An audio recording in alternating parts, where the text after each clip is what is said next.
नमस्ते दोस्तों, मैं प्रिया चौहान स्वागत करती हूँ आप सभी का परीक्षा बिंदु के इस ऑनलाइन प्लेटफॉर्म पे। उम्मीद करती हूँ कि आप सभी हेल्दी होंगे, सेफ होंगे, अच्छे से पढ़ रहे होंगे। जैसा कि आप सभी को पता है कि आज मैं आप लोगों के लिए लेके आई राजस्थान में जन कल्याणकारी योजनाएं। ये 2022 वाली है, यानी कि अभी जो बजट आया है आपको उसका डेटा ना याद करके पिछले वाले 22-23 का याद करना है, क्योंकि अभी बजट हाल ही में 10 तारीख को रिलीज हुआ है। तो उसका बजट का डेटा आपको याद करने की जरूरत नहीं है, आपको जन कल्याणकारी योजनाएं ये वाली याद करने की जरूरत है। सबसे पहले हम बात करते हैं इंदिरा रसोई की। ये शुरू कब से हुई है? तो जब भी हम बात करते हैं इंदिरा रसोई रसोई की, और इसकी जो शुरुआत है वो मानी गई वो है 20 अगस्त 2020 से इसकी शुरुआत हुई है।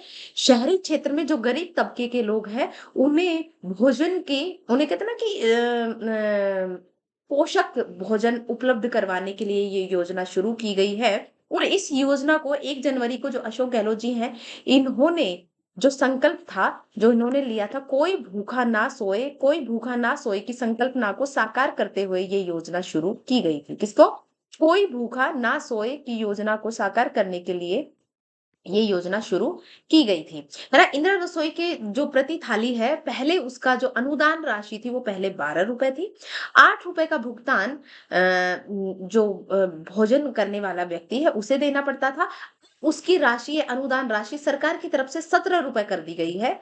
17 रुपए सरकार की तरफ से अनुदान राशि प्लस 8 रुपए व्यक्ति जो खाने वाला है, भोजन करने वाला, उसे देना पड़ता है। यानी कि अब थाली का रुपए हो गया है 25 रुपए, यानी कि पहले की तरह था 12 प्लस 8 यानी कि 20 रुपए था। इस निर्णय से प्रदेश में संचालित 358 इंदिरा रसोइयों को 5 रुपए प्रति थाली अतिरिक्त अनुदान मिलेगा। ठीक है? लाभार्थी को पहले कितना देना पड़ता था? 8 रुपए। अब कितना देना पड़ता है? अभी भी 8 रुपए ही देना पड़ता है, लेकिन सरकार अनुदान राशि कितनी देती है? 17 रुपए देती है।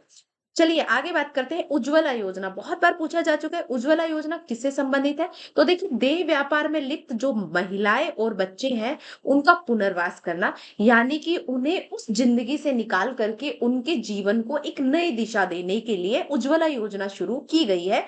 और उन्हें नई जिंदगी देकर समाज की मुख्य धारा से जोड़ना, क्योंकि जब वो ऐसा कार्य करते हैं समाज से पृथक हो जाते हैं, तो उन्हें समाज से जोड़ना ये उज्ज्वला योजना का मतलब उद्देश्य है। फिर बात करते हैं स्वाधार गृह योजना। स्वाधार गृह योजना कब शुरू हुई थी? तो स्वाधार गृह योजना 2001-2 में शुरू हुई थी, भारत सरकार के द्वारा शुरू हुई थी। विपरीत परिस्थितियों में जो जीवन यापन करने वाली महिलाएं हैं, उन्हें आश्रय देने के लिए ये योजना शुरू की गई थी।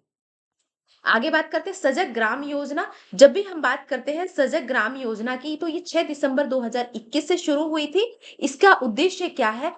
राजस्थान के भ्रष्टाचार निरोध ब्यूरो यानी कि एसीबी ने इसे शुरू किया था। इसका उद्देश्य था ग्रामवासियों को भ्रष्टाचार व अपने हितों के प्रति सजग करना। यानी कि आप सबको पता है कि गाँव के लोगों को जनरली पता नहीं होता, वो किसी ऑफिस वगैरह में कार्य करवाने जाते हैं, तो उनसे बहुत सारे कहते हैं ना एक ब्राइब यानी कि वो क्या बोलते हैं, रिश्वत की डिमांड की जाती है।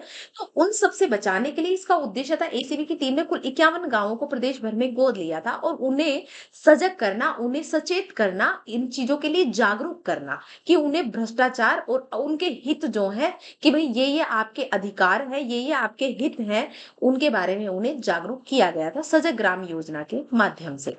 आगे बात करते हैं जागृति बैक टू वर्क होम, है ना? जागृति बैक टू वर्क योजना जो है, यानी कि वो महिलाएं जो कि किसी भी वजह से अपना घर गृहस्थी की वजह से, परिवार संभालने की वजह से जो कार्य करना छोड़ चुकी हैं, यानी कि पहले वो किसी कार्य में लिप्त थी, किसी कार्य को करती थी और फिर जब उन पर ये जिम्मेदारी आई तो उन्होंने वो कार्य करना छोड़ दिया, यानी कि उन्होंने अपनी जॉब छोड़ दी। तो उन्हें उस जॉब से वापस जोड़ने के लिए जागृति बैक टू वर्क योजना शुरू की गई थी। और इसकी जो शुरुआत है वो 19 दिसंबर 2021 से हुई। ठीक है? इसका उद्देश्य क्या है? पुनः रोजगार दिलवाना, घर से काम कर रही महिलाओं को वर्क फ्रॉम होम की सुविधा प्रदान करना, ताकि जो महिलाएं अगर किसी कार्यालय में कार्य करने नहीं जा सकती हैं तो वो अपने घर से भी कार्य कर सके। और ये निजी क्षेत्र के सहयोग से जागृति बैक टू वर्क योजना प्रारंभ की गई है। चलिए।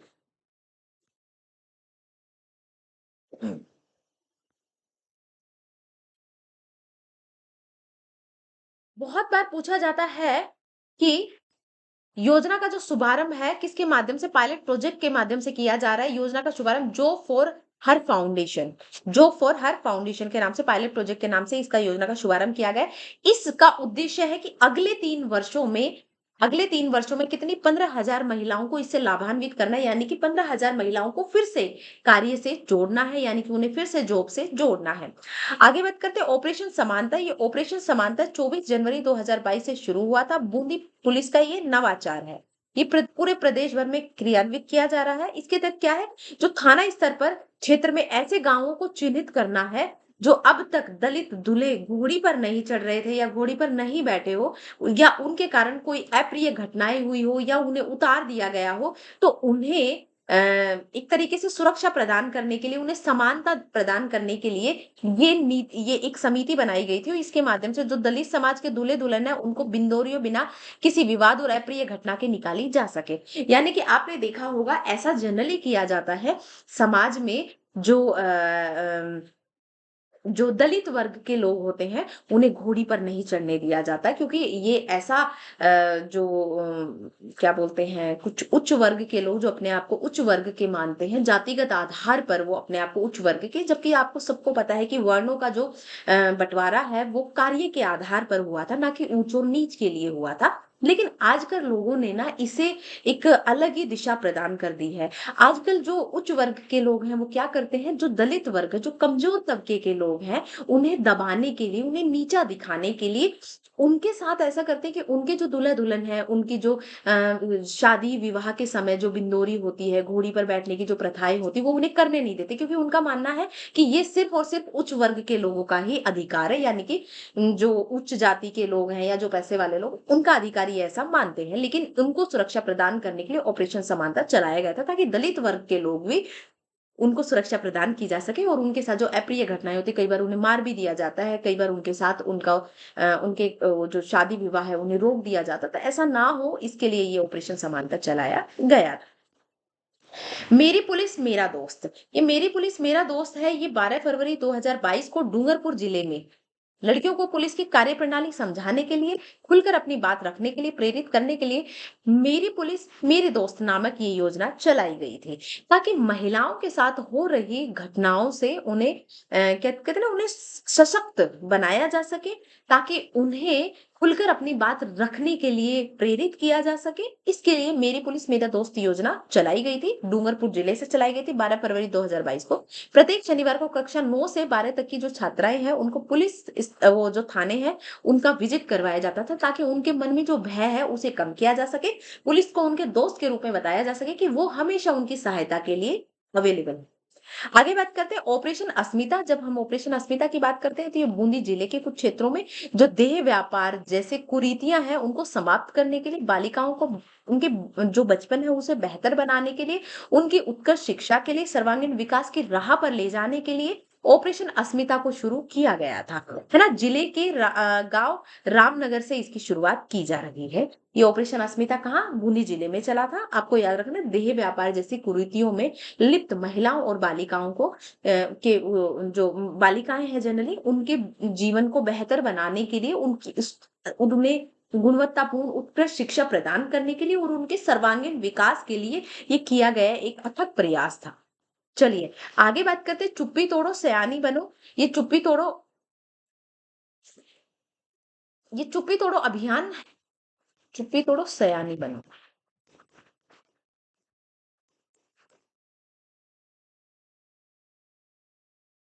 देखिए, चुप्पी तोड़ो सयानी बनो ये अभियान है। ये जयपुर जिला प्रशासन ने आगामी 15 से 45, एक चुप्पी तोड़ो सयानी बनो अभियान है। ये किस लिए चलाया गया था, चुप्पी तोड़ो सयानी बनो अभियान है। इसका उद्देश्य था कि भाई जो महिलाएं हैं उन्हें सजग करने के लिए, उनके साथ हो रहे शारीरिक और मानसिक शोषण से उन्हें बचाने के लिए, उन्हें सशक्त करने के लिए और उनके अधिकारों के बारे में उन्हें सजग करने के लिए, उन्हें जागरूक करने के लिए ये अभियान चलाया गया था।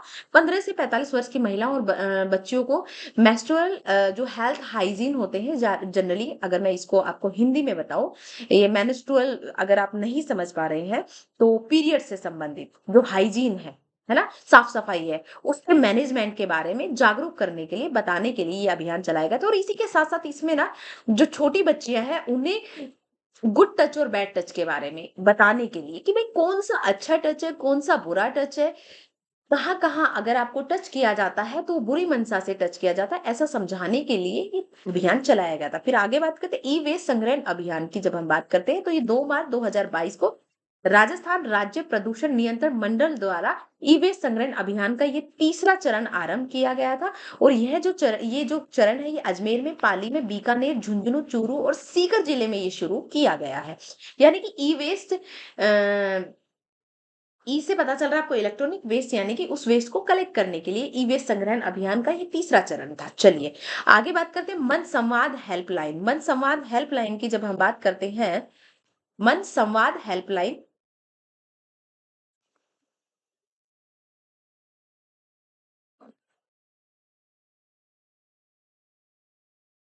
बात करते हैं, मन संवाद हेल्पलाइन है ये क्या है? तो देखिए भाई, यूक्रेन एवं अन्य जो युद्ध ग्रसित देश है उनसे आने वाले विद्यार्थियों को मानसिक और भावनात्मक परामर्श देने के लिए, क्योंकि आप सबको पता है कि रूस यूक्रेन जो युद्ध हुआ था और उस क्षेत्र से जो बच्चे आए थे उनकी जो शिक्षा है वो बीच में, आपको पता है कि बहुत सारे जो बालक हैं वो यहाँ पर नीट की परीक्षा वगैरह या बहुत सारे अन्य एग्जाम हैं जिनकी फीस यहाँ पर बहुत एक्सपेंसिव है, एंट्रेंस अगर वो क्वालिफाई नहीं कर पाते हैं, ऐसे में वो अपनी शिक्षा को कंटिन्यू करने के लिए वो अन्य देश में चले जाते हैं। और ऐसे ही हमारे बालक, मतलब यहाँ के कुछ विद्यार्थी यूक्रेन में गए थे। लेकिन आप सबको पता है कि पिछले वर्ष 2022 में 22-23 फरवरी के आसपास वहां पे रूस यूक्रेन का युद्ध शुरू हुआ, जो कि अभी तक भी चल रहा है। उस युद्ध की वजह से वहां पे जो विद्यार्थी पढ़ रहे थे उन्हें प्रस्थान करके वापस अपने देश आना पड़ा। तो ऐसे में वो बालक है, उन्हें मानसिक और भावनात्मक परामर्श देने के लिए ये मन संवाद, है ना, मन संवाद हेल्पलाइन नंबर और ये टोल फ्री नंबर दिया गया था 1800 1800 018। ये एक नंबर दिया गया था और हेल्पलाइन की शुरुआत की गई थी। आगे बात करते हैं, जो जयपुर जिला प्रशासन है उनके द्वारा ऑपरेशन संबल अभियान 2022 चलाया गया था। कौन सा? ऑपरेशन संबल अभियान 2022। आगे बात करते हैं घर घर औषधि योजना। देखिए, घर घर औषधि योजना है, इसके तहत पौधों का वितरण बेहतर करने के उद्देश्य से सूचना एवं संचार प्रौद्योगिकी विभाग द्वारा GGAY घर घर औषधि योजना ऐप भी बनाई गई थी। घर घर औषधि योजना के बारे में भी हम तमाम तरीके की सारी बात करेंगे। 2021 अगस्त 2021 में इस योजना को लाया गया था, क्या क्या उद्देश्य थे सारी बात करेंगे। ये जो मुख्यमंत्री निशुल्क दवा योजना है, इसका जो नाम बदलकर है वो मुख्यमंत्री निशुल्क निरोगी राजस्थान योजना कर दिया गया। क्या कर दिया गया? मुख्यमंत्री निशुल्क निरोगी राजस्थान योजना इसका नाम कर दिया गया है। और इसकी शुरुआत कब से हुई है? 1 मई 2022 से। अगर आपसे कोई जैसे अगर वो आपसे पूछता है मुख्यमंत्री दुर्घटना बीमा योजना 1 मई 2022 से हुई है। अगर वो आपसे पूछता है मुख्यमंत्री स्वास्थ्य बीमा योजना, तो 1 मई 2021। देखो, मई मई का ही है।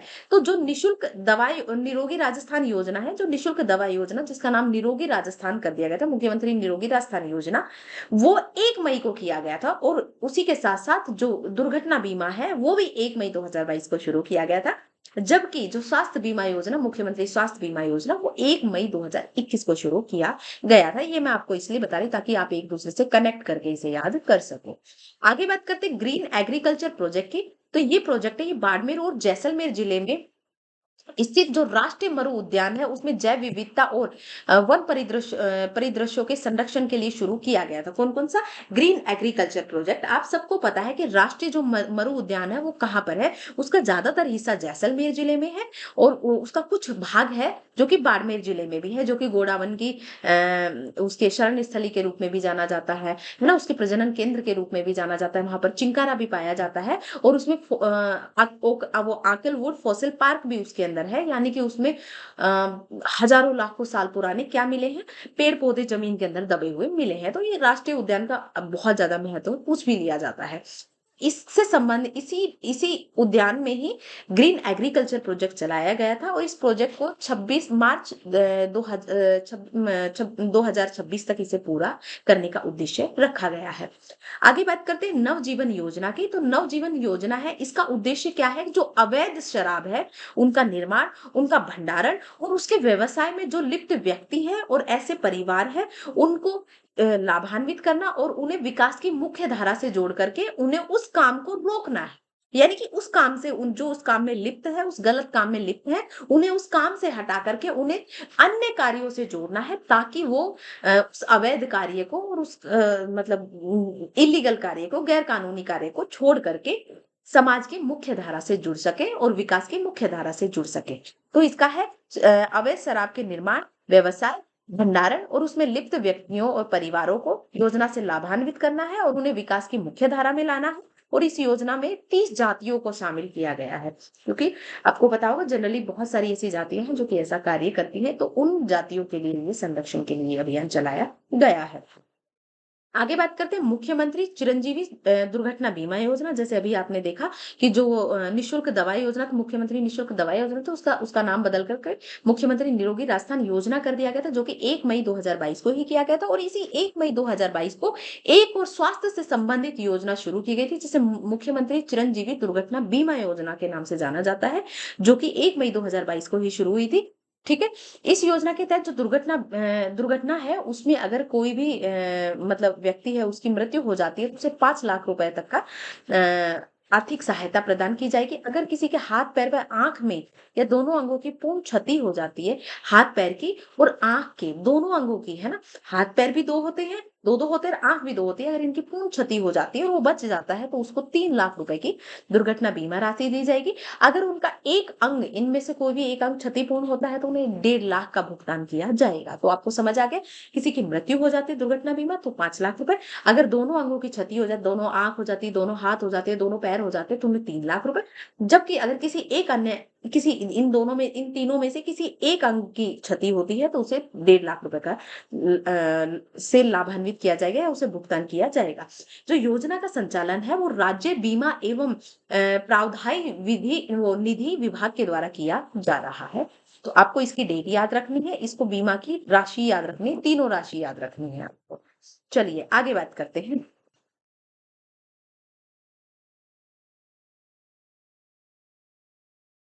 देखिए, आप सभी को पता है कि सिलिकोसिस बीमारी क्या है। हमारे राजस्थान में अरावली पर्वतमाला में विभिन्न प्रकार के पत्थर मिलते हैं, यानी कि पत्थरों के खनिज से हमारा राजस्थान है वो मतलब समृद्ध है। और उन्हीं पत्थरों की कटाई के समय जो छोटा छोटा पत्थर उठता है, वो सांस की नली में जाकर के हमारे फेफड़ों में जमा हो जाता है। और फेफड़ों में जमा होने के बाद दमा जैसी एक बीमारी हो जाती है, जिसका नाम है सिलिकोसिस, जो कि लाइलाज बीमारी है, जिसका इलाज संभव नहीं है।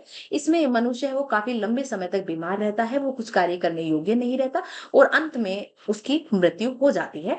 इस इसी बीमारी के लिए एक नीति भी बनाई गई थी और इसी के लिए सिलिकोसिस पोर्टल 2022 भी शुरू किया गया था।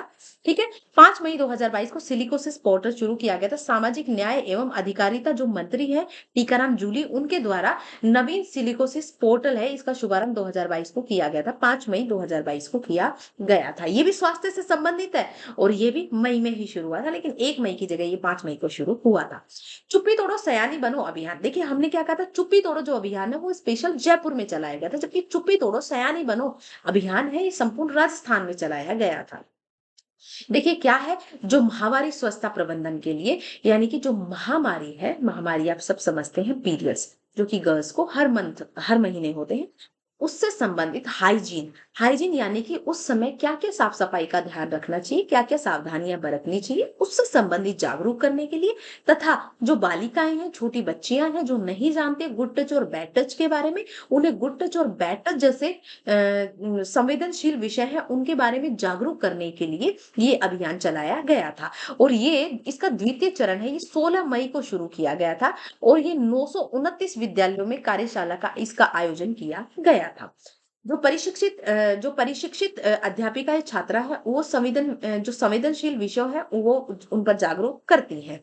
जो प्रशिक्षित अध्यापिकाएं हैं वो छात्राओं को इस विषय से, मतलब जो कि ट्रेन्ड जो शिक्षिकाएं हैं उनकी, वो जिनको ट्रेनिंग दी जाती है, जो पहले से ही ट्रेंड है, वो इन विषयों से संबंधित जो बालिकाएं हैं उन्हें शिक्षित करती हैं। और कक्षा 9वीं से 12वीं तक की चयनित की गई 3716 छात्राओं को हाइजीन का ब्रांड एम्बेसडर बनाया गया, यानी कि हाइजीन एम्बेसडर बनाया गया है। यानी कि वो जो इनसे संबंधित जागरूकता फैलाएंगे और उन्हें इनसे संबंधित जब उन्हें ये शिक्षा दी जाएगी, तो वो इनका कहते हैं ना, उन विचारों को आगे उनका प्रचार प्रसार करेंगे और अन्य मतलब बालिकाओं को उससे संबंधित जानकारी देंगे। जो राज्य सरकार की उड़ान योजना के अंतर्गत सैनिटरी नैपकिन की निःशुल्क उपलब्धता के बारे में जानकारी देंगी। क्योंकि जो महामारी है आज भी जो मैं कहूँ जो कमज़ोर तबके के लोग हैं, जो गरीब हैं या फिर जो गाँव में रहने वाले बहुत सारे ऐसे लोग हैं, या शहरों में रहने वाले भी बहुत सारे ऐसे कमज़ोर तबके के, गरीब तबके के लोग हैं, जिन तक आज तक सैनिटरी नैपकिन नहीं पहुँच पाए। सैनिटरी नैपकिन पीरियड्स के समय में यूज़ किया जाने वाला एक प्रकार का पैड होता है। उससे संबंधित जानकारी इन गर्ल्स के द्वारा जो कि हाइजीन एम्बेसडर बनी है, उनके द्वारा प्रदान की जाती है। उनमें बताया जाता है कि आपको चिंता करने की ज़रूरत नहीं क्योंकि जो सैनिटरी नैपकिन है, अगर अगर मैं बात करूँ कि गरीब लोगों के लिए, तो उनके लिए उसको इस्तेमाल करना थोड़ा-सा महँगा पड़ जाता है। तो उन्हें ये बताने के लिए कि ये निःशुल्क उपलब्ध है। आपको सरकार की तरफ से ये निःशुल्क प्रदान किए जाएँगे, आपको वही यूज़ करने हैं, क्योंकि अगर आप वो यूज़ नहीं करते हैं तो महिलाओं को विभिन्न प्रकार की बीमारियाँ हो जाती हैं, वो विभिन्न प्रकार की बीमारियों से ग्रसित हो जाती हैं। तो इसी के लिए ये योजना चलाई गई है। आगे बात करते हैं राजस्थान निक्षय संबल योजना। जब हम राजस्थान निक्षय संबल योजना की बात करते हैं, निक्षय संबल योजना, तो निक्षय संबल योजना छह रोग आपको सबको पता है, टीबी रोग को ही हिंदी में क्षय रोग कहा जाता है। तो ये राजस्थान निक्षय संबल योजना है, टीबी से संबंधित ही है और इसकी शुरुआत 16 मई 2022 को की गई थी। राज्य के जो टीबी रोगी हैं, उनको संबल एवं सामाजिक सहयोग प्रदान करने के लिए, यानी कि जो टीबी से ग्रसित लोग हैं, उन्हें पोषक तत्व और उनसे संबंधित उनको सहयोग प्रदान करने के लिए ये योजना शुरू की गई थी। इसका उद्देश्य राजस्थान निक्षय संबल योजना का शुभारंभ किया गया था। इस योजना में जो पूर्व उपचारित टीबी रोगी हैं, जिनका पहले से उपचार चल रहा है टीबी का, उन रोगियों को टीबी चैंपियन के रूप में चिन्हित किया गया है। यानी कि जिनका पहले से टीबी से, अब कहते हैं ना कि टीबी का अगर समय से इलाज करवा लिया जाता है, टीबी की डोज़ का इलाज कर मतलब डोज़ के माध्यम से इलाज करवा लिया जाता है, आप उससे कहते हैं ना आपको निजात मिल जाती है उस बीमारी से। जिन भी लोगों की पहले टीबी सही हुई है, जो टीबी के चैंपियन बने हैं, जिन्हें कहते हैं ना कि जैसे कोरोना योद्धा कहा गया था, इसी प्रकार से टीबी चैंपियन, और वो बताएँगे कि भई हमने समय से इलाज करवाया, हमने समय से दवाइयाँ ली, जो कि सरकार के द्वारा निःशुल्क प्रदान की जा रही है। अगर आप समय से वो इलाज लेते हैं, तो ये जो टीबी रोग है, ये लाइलाज बीमारी नहीं है, इसका इलाज संभव है। तो इसी के लिए 2025 तक जो टीबी रोग है उसका उन्मूलन करने के लिए सरकार के द्वारा ये विशेष प्रयास किए जा रहे हैं। क्योंकि आप सबको पता है कि जो टीबी रोग है वो संक्रामक रोग है जो कि एक व्यक्ति से दूसरे व्यक्ति को फैलता है। उसका उन्मूलन करने के लिए, उसे संपूर्ण देश से खत्म करने के लिए 2025 का लक्ष्य रखा गया है और 2025 पास ही आने वाला है। तो इसके लिए विभिन्न प्रकार की योजनाएं चलाई जा रही है ताकि इस रोग को जल्दी से जल्दी खत्म किया जा सके।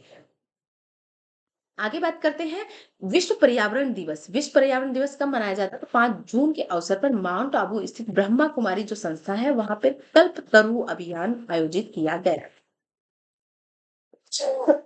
किससे संबंधित है कल्पतरु अभियान? तो कल्पतरु अभियान है विश्व पर्यावरण दिवस के अवसर पर माउंट आबू में ब्रह्मा कुमारी संस्था के द्वारा आयोजित किया गया था।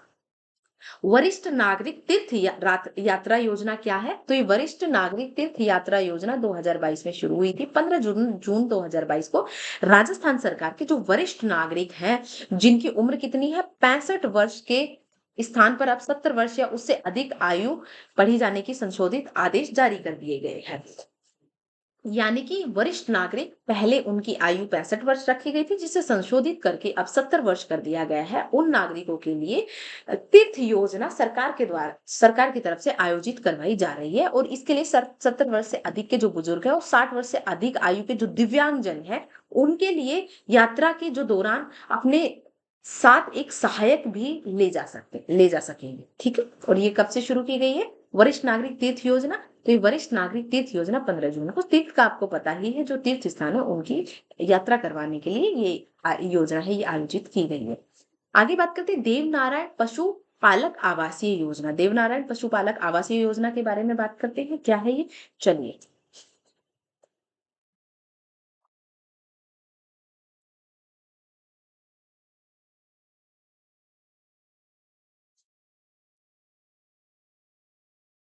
देखिए भाई, 19 जून 2022 को राजस्थान के स्वायत्त मंत्री शांति धारीवाल ने देश भर में एक आधुनिक सुविधाओं से सुसज्जित पशुपालकों के लिए एक देवनारायण एकीकृत आवासीय योजना में कब्जा सौंपकर और जो आवंटित है उन्हें गृह प्रवेश करवाया है। देवनारायण एकीकृत आवासीय योजना। है ना? ये मुख्यमंत्री अशोक गहलोत के द्वारा 300 करोड़ रुपए की लागत से कोटा शहर के पशुपालकों के लिए सुव्यवस्थित शैक्षणिक, आर्थिक एवं सामाजिक विकास हेतु देवनारायण एकीकृत आवास योजना विकसित की गई है। ये परियोजना की आधारशिला 17 अक्टूबर 2020 को रखी गई थी। ठीक है?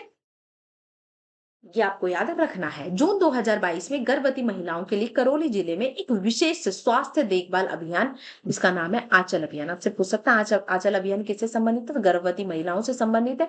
किस जिले में शुरू किया गया? तो राजस्थान के करौली जिले में से शुरू किया। मुख्यमंत्री क्षेत्रीय विकास योजना क्या है? तो मुख्यमंत्री क्षेत्रीय विकास योजना, इसकी घोषणा कब की गई थी? बजट 2022-23 में की गई थी। इसकी शुरुआत कब से हुई? तो इसकी शुरुआत हुई थी 22 जून 2022 से इसकी शुरुआत हुई है। इस योजना में ग्रामीण विकास एवं पंचायती राज विभाग की जो निम्नलिखित योजनाएं हैं, उनका विलय कर दिया गया। विलय का अर्थ है कि उन्हें मिला दिया गया है। महात्मा गांधी आदर्श ग्राम योजना, मुख्यमंत्री आदर्श ग्राम पंचायत योजना, श्री योजना, स्मार्ट विलेज, उनको इनके अंतर्गत आगामी वर्षों में 100 करोड़ रुपए का प्रावधान किया गया। ठीक है? इन योजनाओं को, ये 4 योजना, महात्मा गांधी आदर्श ग्राम योजना, मुख्यमंत्री आदर्श ग्राम पंचायत योजना, श्री योजना और स्मार्ट विलेज योजना है, इनका विलय कर दिया गया और इसके अंतर्गत आगामी वर्षों में 100 करोड़ रुपए का इनके लिए प्रावधान किया गया। आगे बात करते हैं खादी कामगार आर्थिक प्रोत्साहन योजना। आप सभी को पता है कि जैसे जैसे समय आगे बढ़ता जा रहा है, क्या बोलते हैं, विकास होता जा रहा है, नई नई तकनीकें आती जा रही है, वैसे वैसे खादी का उपयोग थोड़ा सा कम होता जा रहा है। खादी का उपयोग इसलिए भी कम हो रहा है क्योंकि खादी को हाथ से बुन के बनाया जाता है, जो कि अन्य कपड़ों की अपेक्षा थोड़ा महंगा पड़ता है। तो जो खादी कामगार है वो धीरे धीरे कम होते जा रहे हैं। उनकी आर्थिक क्यों कम हो रहे हैं? क्योंकि उन्हें आर्थिक संबल नहीं मिल रहा है। उनकी जितनी मेहनत होती है उसका उनकी राशि उन्हें नहीं मिल पाती है। तो खादी कामगार है, उन्हें आर्थिक प्रोत्साहन प्रदान करने के लिए ये योजना शुभारंभ की गई है। ये 2022-23 के बजट में शुरू की गई और ये 4 जुलाई को राजस्थान के मुख्यमंत्री अशोक गहलोत ने खादी को बढ़ावा देने और खादी कामगारों को आर्थिक प्रोत्साहन देने के लिए इस योजना का शुभारंभ किया गया। साथ ही 2022-23 में जो कामगार है उनकी आर्थिक सहायता के लिए 9 करोड़ रुपए की वित्तीय स्वीकृति भी प्रदान की गई है। यानी कि उनके काम को उन्हें बढ़ावा देना है, उनकी जो उन्हें उनकी जो कला है उसे पहचान दिलवानी है, लोगों को उन्हें खरीदने के लिए जागरूक करना है, उन्हें विशेष पोर्टल प्रदान करना है ताकि उन्हें एक बाजार, ऑनलाइन बाजार ही उपलब्ध हो सके और उसी के साथ साथ उन्हें आर्थिक प्रोत्साहन भी प्रदान करना ताकि वो अपनी तकनीकी को भी आगे बढ़ा सके। और इस स्वीकृति से प्रदेश के लगभग जो 20,000 खादी कामगार है उनको पारिश्रमिक मिलेगा।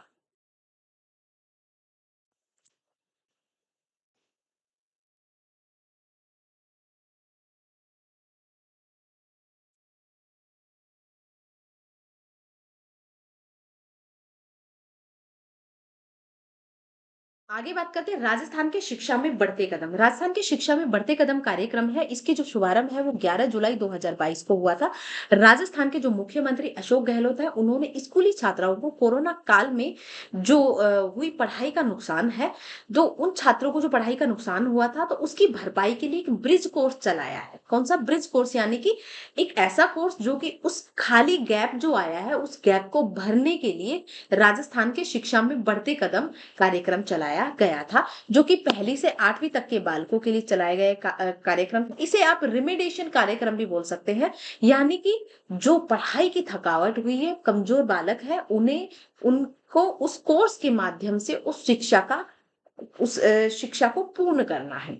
इस कार्यक्रम के तहत ब्रिज कोर्स में विद्यार्थियों को दक्षता आधारित, आसान एवं आनंदपूर्ण शिक्षण विधि से अध्ययन करवाया जाएगा ताकि वो उस समय में जो भी शिक्षा का नुकसान हुआ है, जो वो नहीं पढ़ पाए, उसे पूरा किया जा सके। गौरतलब है कि 2022-23 के बजट में इसके लिए 75 करोड़ रुपए के वित्तीय प्रावधान के लिए ब्रिज कोर्स कार्यक्रम की घोषणा की गई थी। इसके लिए आर्थिक जो सहायता है वो सरकार के द्वारा 75 करोड़ रुपए की प्रदान की गई है।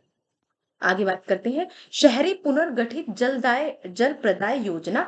जब भी हम जल प्रदाय योजना की बात करते हैं, ये 15 जुलाई 2022 को मुख्यमंत्री अशोक गहलोत ने बीकानेर के जो रविंद्र मंच सभागार है वहां से शहरी पुनर्गठित जल प्रदाय योजना का शिलान्यास किया है। कब हुआ? 15 जुलाई 2022 को। कहां से? बीकानेर से हुआ है। बीकानेर के रविंद्र मंच सभागार से हुआ है शहरी पुनर्गठित जल प्रदाय योजना। इस योजना से जो बीकानेर शहर है और उसके आसपास के जो 32 गांव हैं, उनको लगभग 13 लाख लोगों को पेयजल की जो समस्या है उसका स्थायी समाधान करने के लिए इस योजना का शुभारंभ किया गया है। आगे बात करते हैं घर घर औषधि योजना। घर घर औषधि योजना आप सबको पता है कि ये कब शुरू की गई थी, तो ये 2021-22 में शुरू की गई थी, अगस्त में। इसका उद्देश्य था कि प्रत्येक मतलब आठ चार चार प्रकार के आठ पौधे प्रदान, चार चार प्रकार के नहीं, चार प्रकार के दो दो पौधे करके आठ पौधे प्रदान करना था। लेकिन अब इस योजना का विस्तार कर दिया गया है, घर घर औषधि योजना का विस्तार करके ये हरित राजस्थान, स्वस्थ राजस्थान की संकल्पना के तहत प्रदेश भर में औषधि पौधे ही नहीं, सघन वृक्ष भी लगाए जाएंगे। पहले तो भाई तुलसी हो गया, गिलोय हो गया, कालमेघ हो गया, है ना, इस तरीके के औषधीय पौधे लगाए जा रहे थे। अब पौधे ना होकर के वृक्ष, यानी कि जो सघन वृक्ष होते हैं, पौधे होते हैं छोटे, वृक्ष होते हैं बड़े, उनका अभियान चलाया गया। यानी कि अब इस योजना का विस्तार कर दिया गया है। वृक्षारोपण कार्यक्रम में 2022-23 के लिए 22 करोड़ रुपए की लागत से 5 करोड़ पौधे तैयार किए करवाए जाएंगे। कितने? 42 करोड़ रुपए की लागत है और 5 करोड़ पौधे इसके तहत तैयार करवाए जाएंगे। 2023-24 के लिए भी 42 करोड़ रुपए से 5 करोड़ पौधे भी तैयार करवाए जाएंगे। यानी कि 2022-23 का भी बजट घोषित कर दिया और 2023-24 का भी, कि भाई 42 करोड़ रुपए खर्च करके 5-5 करोड़ पौधे दोनों वर्षों में तैयार किए जाएंगे और 2022-23 में लगाए जाएंगे। और पौधों के लिए 21 करोड़ रुपए का अतिरिक्त बजट भी तैयार किया गया है और इस योजना में कुल 105 करोड़ रुपए खर्च होंगे। अतिरिक्त बजट कितने का है? 21 करोड़ का है। 42 प्लस 21, आप सबको पता है कि टोटल 105 करोड़ रुपए का इसके लिए बजट रखा गया है। आगे बात करते हैं एग्रीकल्चर इंफ्रास्ट्रक्चर फंड योजना। एग्रीकल्चर इंफ्रास्ट्रक्चर फंड योजना है, ये कृषि क्षेत्र में आधारभूत संरचना को का विकास करने के लिए इसकी शुरुआत की गई है। इस योजना के तहत जो प्राथमिक कृषि सहकारी समितियां, कौन सी? प्राथमिक कृषि सहकारी समितियां, विपणन सहकारी समितियां, कृषक कृषक उत्पाद संगठन तथा स्वयं सहायता समूह, स्टार्टअप्स, कृषि उद्यमी इत्यादि को पोस्ट हार्वेस्ट मैनेजमेंट प्रोजेक्ट और कम्युनिटी फार्मिंग एसेट्स बनाने के लिए ऋण की सुविधा उपलब्ध करवाई जाएगी और उनके इस पर मात्र 3% जो ब्याज है वो अनुदान देय होगा। कितना? 3% ब्याज अनुदान देय होगा। और इस ब्याज अनुदान के लाभ हेतु योजना की जो अवधि है 2020-21 से 2032-33 तक, इनकी समय जरूर पूछा जाता है, कितना है? 2020-21 से 2032-33 इसका समय रखा गया है। ब्याज अनुदान कितना है? 3% इसका ब्याज अनुदान है। ठीक है। कृषि क्षेत्र में आधारभूत संरचना का विकास करने के लिए इस योजना का शुरुआत की गई है। आगे बात करते हैं।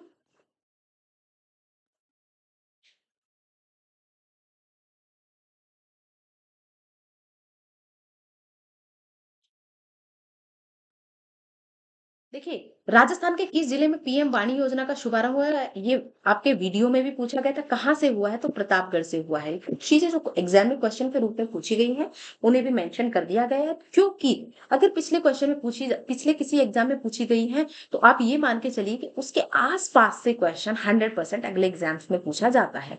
राजस्थान राज्य विधिक सेवा प्राधिकरण जयपुर यानी कि रालसा ने पूरे राज्य में छुआछूत से आजादी एवं अत्याचारों के निवारण हेतु विशेष अभियान प्रारंभ किया है।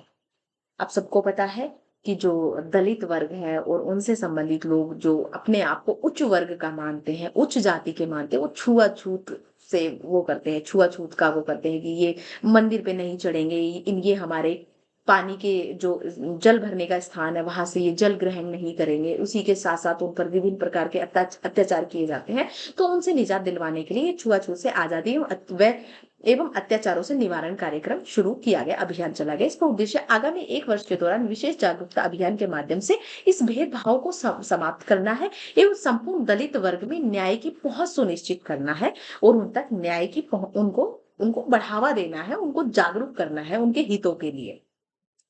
क्योंकि ये ऐसा इसलिए किया गया है क्योंकि हाल ही में जो जालोर है उसमें स्कूल टीचर की पिटाई से एक बालक की मौत हो गई थी और ये बहुत ही अप्रिय घटना है। ऐसा कहा जा रहा है कि उस बालक ने वो दलित वर्ग का बालक था और उसने किसी मतलब जो वहां पे शिक्षकों के लिए जो मटके रखे रहते हैं उससे पानी उठा के पी लिया था, जिसकी वजह से शिक्षक बहुत नाराज हुआ कि भाई ये इसने अछूत कर दिया है इस जल को। इस वजह से उस बच्चे की मतलब इतना पीटा था कि उस बच्चे की हत्या हो गई थी, मतलब उस बच्चे की हत्या नहीं, मृत्यु हो गई थी। तो इस वजह से उसको वो सामाजिक समरसता लाने के लिए, समानता लाने के लिए इस अभियान को चलाया जा रहा है। इस अभियान के तहत संविधान एवं अनुसूचित जाति एवं जनजाति अत्याचार निवारण में भी उल्लेखित प्रावधानों के बारे में आम जनता को जागरूक करना है और आम जनता को उनके अधिकार और उनके हित के बारे में बताना है कि संविधान के हिसाब से सभी वर्ग, सभी जातियां समान है। है ना? हर वर्ग, हर जाति को हर चीज़ पर समान अधिकार है जो कि पब्लिक प्रॉपर्टी है। भगवान किसी विशेष के नहीं होते, जल किसी विशेष जाति के या विशेष धर्म का नहीं है। ठीक है? ये चीज़ याद रखनी है और आप सब लोग विद्यार्थी भी इस चीज़ को खासकर ध्यान रखें। हो सकता है हमारी पुरानी पीढ़ी के लोग हैं, वो इस चीज़ को बहुत ज़्यादा मानते हो, लेकिन हम आगे पीढ़ी वाले लोग हैं, हम इन चीज़ों को में बदलाव कर सकते हैं और हम इन चीज़ों को आगे बढ़ावा ना दे करके इन्हें रोक सकते हैं और समानता के लिए आगे बढ़ सकते हैं, समरसता और समानता के साथ आगे बढ़ सकते हैं। रक्षा मंत्री राजनाथ सिंह ने जोधपुर में उनकी 385वीं जयंती पर वीर दुर्गादास राठौर की प्रतिमा का अनावरण किया है। आप सबको पता है कि वीर दुर्गादास राठौर है, इनका बहुत ज़्यादा जोधपुर के इतिहास में महत्व रहा है। चलिए,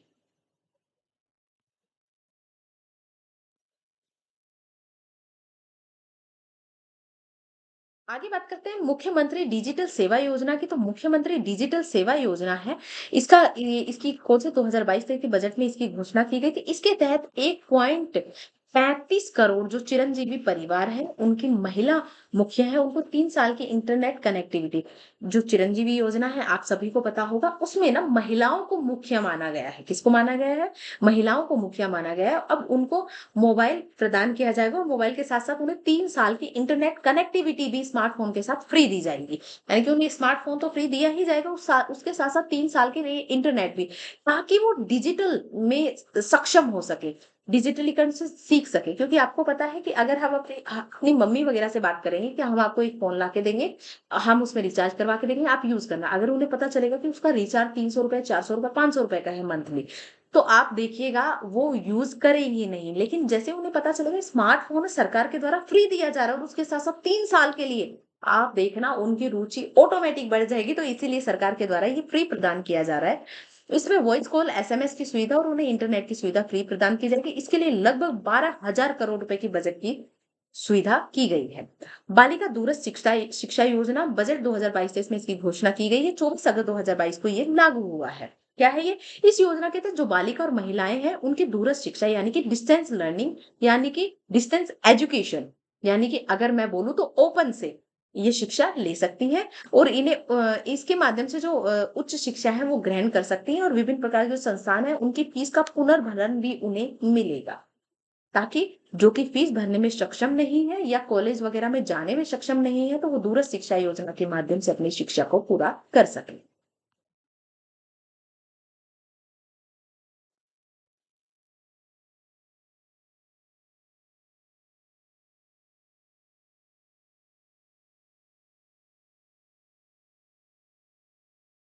देखिए भई, इसके लिए सरकार ने लक्ष्य रखा है कि इसके माध्यम से 36,300 बालिकाओं और महिलाओं को लाभान्वित करने के लिए 14.83 करोड़ रुपए की स्वीकृति प्रदान की गई है।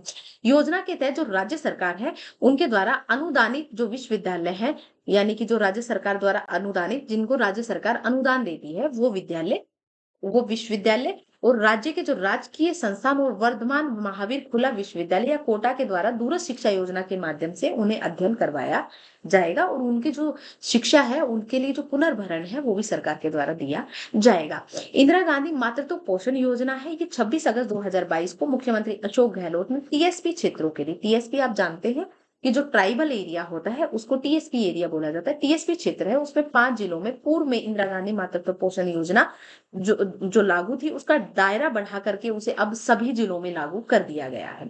कब लागू किया गया? 26 अगस्त 2022 को उसे संपूर्ण राज्य में लागू कर दिया गया है। इस योजना के अंतर्गत जो दूसरा बच्चा है, उसके जन्म पर, दूसरे बच्चे के जन्म पर 6,000 रुपए 5 किस्तों में दिए जाते हैं। कितने? 6,000 रुपए। कितने किस्तों में? 5 किस्तों में दिए जाते हैं और इस योजना का लाभ 1 अप्रैल 2022 से पूरे 33 जिलों की महिलाओं को मिल सकेगा, ताकि महिला और जो जच्चा और बच्चा है, दोनों को पोषण प्रदान किया जा सके और उनके स्वास्थ्य की देखभाल की जा सके। उड़ान योजना है, इसका द्वितीय चरण है, वो 26 अगस्त 2022 को शुरू हुआ है। देखिए, उड़ान योजना क्या है? तो किशोरियों जो महिलाएं हैं, उन्हें सैनिटरी नैपकिन के बारे में मैं आपको पहले भी बता चुकी हूँ। सैनिटरी नैपकिन निःशुल्क उपलब्ध करवाने के लिए ये योजना 26 अगस्त 2022 को इसका दूसरा चरण लागू किया गया था। 1 करोड़ 42 लाख किशोरियों एवं महिलाओं के लिए 600 करोड़ रुपए के बजट का इसके लिए प्रावधान किया गया है। कितनी महिलाएं लाभान्वित होंगी? 1 करोड़ 42 लाख महिलाएं और बालिकाएं इससे लाभान्वित होंगी। 600 करोड़ रुपए का बजट का इसके लिए प्रावधान किया गया है। इस योजना का जो प्रथम चरण है उसमें 29 लाख किशोरी और महिलाएं लाभान्वित हुई थी, जिसका दायरा बढ़ा करके अब 1 करोड़ 45 लाख कर दिया गया है। उड़ान योजना के माध्यम से महिलाओं और बालिकाओं को निःशुल्क सैनिटरी नैपकिन वितरित किए जाएंगे।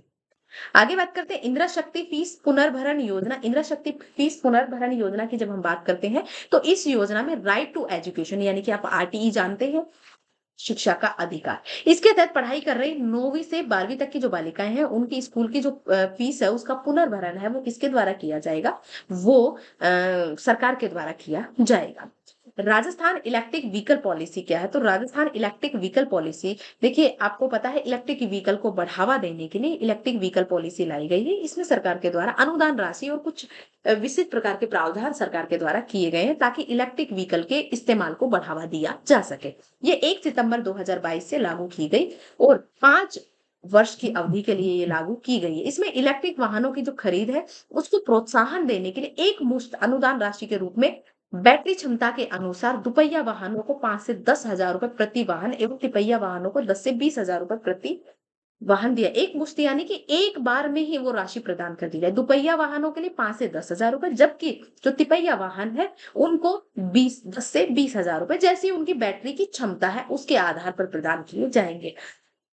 प्रदेश में ई व्हीकल को मोटरसाइकिल व्हीकल टैक्स के दायरे से भी बाहर रखा जाएगा। जो ई व्हीकल्स हैं उनको भी, जो मोटरसाइकिल व्हीकल्स हैं उन पर जो टैक्स लगता है उसके दायरे से बाहर रखा जाएगा। और जैसे ही किसी व्हीकल पर टैक्स का दायरा कम हो जाता है, टैक्स के दायरे से वो बाहर हो जाती है, उसकी कीमत में ऑटोमेटिक गिरावट आ जाती है। उसी के साथ साथ अनुदान राशि भी दी जा रही है। इस नीति में ई व्हीकल जो विक्रेता है उनको सभी प्रकार का पुनर्भरण 7 दिनों में करने का प्रावधान किया गया है कि भाई जो ई व्हीकल विक्रेता है उनको सरकार ने निर्देश दिए हैं कि भाई जो भी ई व्हीकल खरीदता है उसका 7 दिनों के अंदर अंदर जो भी सरकार के द्वारा प्रावधान किए गए हैं उनका सभी का लाभ उन्हें 7 दिन के अंदर अंदर मिल जाना चाहिए। इसके लिए सरकार ने 40 करोड़ रुपए के अतिरिक्त बजट के मंजूरी प्रदान कर दी है। ये आपको याद रखना है। कब लागू किया गया? 1 सितंबर 2022 को इलेक्ट्रिक व्हीकल पॉलिसी लागू की गई है। इसे आपके पूछ सकता है, इसे आपके अर्थव्यवस्था बना के, बजट में बना के, योजनाओं में बना के बहुत सारी जगह इस क्वेश्चन को पूछ सकता है। आगे बात करते हैं 5 सितंबर मिशन बुनियाद क्या है। 5 सितंबर 2022 को जो हमारे मंत्री हैं, शिक्षा मंत्री डॉक्टर बी.डी. कल्ला, इनके द्वारा स्कूली बच्चों के लिए मिशन बुनियाद का शुभारंभ किया गया। तो मिशन बुनियाद किससे संबंधित है? स्कूली बच्चों से संबंधित है। इसमें क्या रखा गया? डिजिटल लर्निंग कार्यक्रम है। ये क्या है? ये मिशन बुनियाद, तो मिशन बुनियाद है ये डिजिटल लर्निंग कार्यक्रम है। कब से शुरू हुआ है? 5 सितंबर 2022 से शुरू हुआ है। इस कार्यक्रम में जो प्रत्येक विद्यार्थी है उसकी समझने की क्षमता के आधार पर उसे व्यक्तिगत पढ़ने की सामग्री सॉफ्टवेयर के माध्यम से, आप सबको पता है डिजिटल लर्निंग क्या है। डिजिटल लर्निंग एक ऐसा प्लेटफॉर्म है जहां पर बालक अपनी क्षमता, अपनी इच्छा, अपनी गति के अनुसार पढ़ सकता है। तो यहाँ पर बालक की जिसकी जितनी समझ है, जिसकी जितनी क्षमता है, उसके आधार पर उन्हें सॉफ्टवेयर की सामग्री प्रदान की जाएगी और उसके आधार पर वो पढ़ सकता है। और इसमें बच्चा ना स्वयं का मूल्यांकन भी कर सकता है। ये हैंड टू हैंड आपको फीडबैक प्रदान करता है। ये डिजिटल इंफ्रास्ट्रक्चर को मजबूत करके विद्यार्थियों की सीखने की जो क्षमता है उसको बढ़ाना है, जो जेंडर गैप है उसको कम करना है और ड्रॉप आउट रेट को कम करना है। जो बहुत सारे बालक हैं जो कि मतलब आसपास के बालकों से और उनसे प्रभावित होकर के शिक्षा को छोड़ देते, क्योंकि उन्हें लगता है कि ये मुझसे बहुत आगे निकल गए, वो प्रभावित हो जाते हैं बहुत ज्यादा, है ना, बहुत ज्यादा अफेक्ट होते हैं, इतने कि वो अपनी शिक्षा को भी छोड़ देते हैं। जेंडर गैप को भी कम किया, जैसे बहुत सारी महिलाएं और बालिकाएं ऐसी हैं जो कि शिक्षा इसलिए ग्रहण नहीं कर रही क्योंकि वहाँ की अवसंरचना इतनी मजबूत, इंफ्रास्ट्रक्चर इतना मजबूत नहीं है, वहां पर महिलाओं के अकॉर्डिंग या बालिकाओं के अकॉर्डिंग ऐसी सुविधाएं नहीं है, उनके लिए सुरक्षित माहौल नहीं है। तो कई बार इन कारणों से भी और कुछ कुछ आर्थिक कारणों से भी और जो सामाजिक सोच है उसकी वजह से भी जो महिलाएं या बालिकाएं हैं वो शिक्षा के लिए अपनी स्टडी को आगे नहीं ले जा पाती हैं। तो उस ड्रॉप आउट को कम करने के लिए, जेंडर गैप को कम करने के लिए ये बहुत ज्यादा इसका उद्देश्य, मतलब ये बहुत ज्यादा हेल्पफुल रहने वाला है।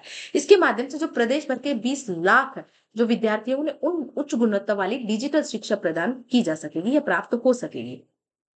मिशन बुनियाद को राजस्थान सरकार द्वारा चिल्ड्रन इन्वेस्टमेंट फंड फाउंडेशन यानी कि CIFF, children investment fund foundation, और कैवल्य एजुकेशन फाउंडेशन, जिसे आप पीरामल फाउंडेशन भी बोल सकते हैं, GDI पार्टनर्स और कॉन्वेंजेनियस सहयोग से शुरू किया गया है। यह कार्यक्रम भारत का सबसे बड़ा पर्सनलाइज्ड एडवेटिव लर्निंग प्रोग्राम है। ठीक है। अडेप्टिव कौन सा? पर्सनलाइज्ड अडेप्टिव लर्निंग कार्यक्रम है। ये पर्सनलाइज्ड अडेप्टिव कार्यक्रम है, यानी कि ये पर्सनलाइज्ड अडेप्टिव का मतलब होता है कि ये बालक विशेष के आधार पर, जिसके आधार पर बालक उसे अडेप्ट कर पाएगा, उसे सीख पाएगा, उसे ग्रहण कर पाएगा, उसके आधार पर ये आपका शिक्षण करवाएगा, आपको अधिगम करवाएगा।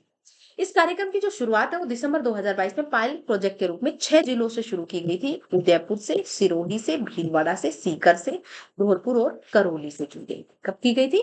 दिसंबर 2020 से इसकी शुरुआत की गई थी।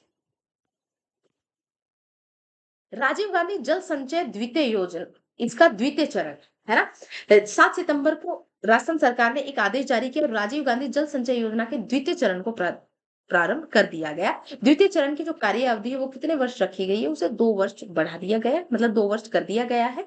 इसके प्रभावी क्रियान्वयन और मॉनिटरिंग के लिए राज्य जिला एवं ब्लॉक स्तर पर समितियों का गठन किया गया है। इसके साथ ही कार्य योजना के प्रचार प्रसार हेतु ग्राम पंचायत स्तरीय कार्यकारी समिति का गठन भी किया गया है।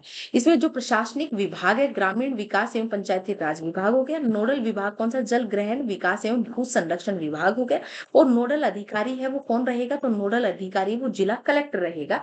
और द्वितीय चरण में राजस्थान की 352 पंचायत समितियां, 4,500 गांव इस अभियान में शामिल किए गए। कितने? 352 पंचायत समितियां इसमें शामिल की गई, 4,500 यानी कि 4500 गांवों को भी इसमें शामिल किया गया है।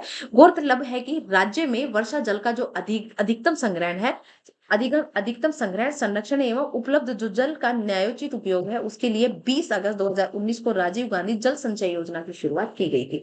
कब हुई थी? तो 20 अगस्त 2019 को राजीव गांधी जल संचय योजना की शुरुआत हुई थी, जिसका दूसरा चरण है वो हाल ही में, द्वितीय चरण है वो 7 सितंबर को शुरू हुआ है।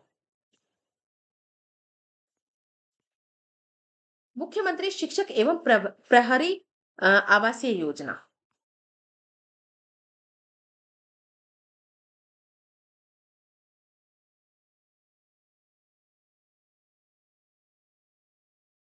देखिए, 8 सितंबर 2022 को ये योजना नगर विकास एवं आवास मंत्री शांति धारीवाल ने जयपुर के प्रताप नगर सेक्टर 26 में मुख्यमंत्री शिक्षक एवं प्रहरी आवास योजना का लोकार्पण किया। इसका उद्देश्य शिक्षकों एवं पुलिस जवानों को रियायती दरों पर आवास की सुविधा उपलब्ध करवाना है। क्या है मुख्यमंत्री शिक्षक एवं प्रहरी आवास योजना? ताकि भाई जो शिक्षक है और पुलिस जवान है उनको रियायती दरों पर, यानी कि कम दरों पर आवास की सुविधा उपलब्ध करवाई जा सके। इंदिरा गांधी शहरी रोजगार गारंटी योजना की बात करते हैं। इंदिरा गांधी शहरी रोजगार गारंटी योजना, इसकी घोषणा 2022-23 में की गई है। 9 सितंबर 2022 को मुख्यमंत्री अशोक गहलोत ने जयपुर के टनक चौराहा अंबेडकर भवन में इंदिरा गांधी शहरी रोजगार गारंटी योजना का शुभारंभ किया है। कब किया है? 9 सितंबर 2022 को शुभारंभ किया है। अशोक गहलोत आगरा रोड 18वीं शताब्दी में निर्मित ऐतिहासिक खानिया की बावड़ी में करनी चला करके योजना का शुभारंभ किया है। यानी कि पहले जो है, जैसे आपको पता है कि मनरेगा के तहत ग्रामीण लोगों को रोजगार दिया जाता था, तो अब शहरी लोगों को रोजगार दिया जाएगा इंदिरा गांधी शहरी रोजगार गारंटी योजना के माध्यम से, जिसकी शुरुआत 9 सितंबर 2022 से हुई है। कहाँ से की गई है? तो भाई खानिया की बावड़ी जयपुर में है, वहां से करनी चला करके, यानी कि जो एक तरीके की मिस्त्री वगैरह उनके द्वारा यूज की जाती है, उसको चला करके इसका शुभारंभ किया गया। इस योजना को महात्मा गांधी राष्ट्रीय ग्रामीण रोजगार गारंटी योजना, यानी कि मनरेगा से प्रभावित होकर के शहरों के लिए शुरू किया गया है। वो ग्रामीण के लिए है, ये शहरी के लिए है। उद्देश्य शहरी क्षेत्र में निवास कर रहे परिवार को 100 दिन का गारंटी शुदा रोजगार उपलब्ध करवाना है। कितने दिन का? 100 दिन का गारंटी से रोजगार उपलब्ध होगा। जॉब कार्ड आधारित जो परिवार है वो 18 से 60 वर्ष की आयु के लोग इसके पात्र होंगे। इस योजना के अंतर्गत आने वाली जो सामग्री की लागत है तथा सामान्य प्रकृति के जो श्रम कार्य का भुगतान है वो 25 और 75 रहेगा। कि भाई जो सामग्री है, भाई काम करवाना है तो उसके लिए सामग्री भी मंगवानी पड़ेगी, तो उसके लिए 75, और जो सामान्य प्रकृति के जो श्रम कार्य है उसके लिए 75% का अनुपात रखा गया, यानी कि 25-75 का अनुपात इसके लिए रखा गया है।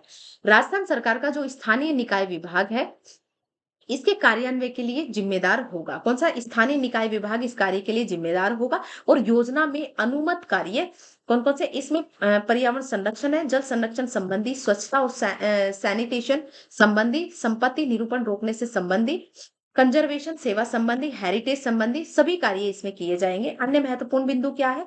कि भाई इसके लिए प्रतिवर्ष 800 करोड़ रुपए के बजट का प्रावधान किया गया। कितने? 800 करोड़ रुपए के इसके लिए बजट का प्रावधान किया गया। अकुशल श्रमिक की जो मजदूरी है वो 259 रुपए प्रतिदिन, मेड की जो मजदूरी है वो 271, कुशल जो श्रमिक है उसके लिए 283 प्रतिदिन, और ई मित्र से भी जन आधार कार्ड के जरिए इनके निःशुल्क पंजीकरण की सुविधा रखी जाएगी।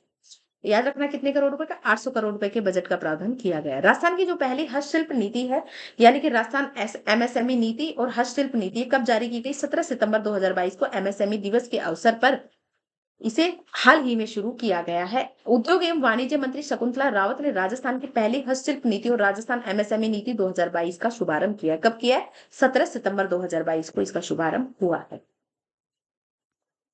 राजस्थान हस्तशिल्प नीति 2022 जारी करने वाला देश का तीसरा राज्य बन गया है राजस्थान।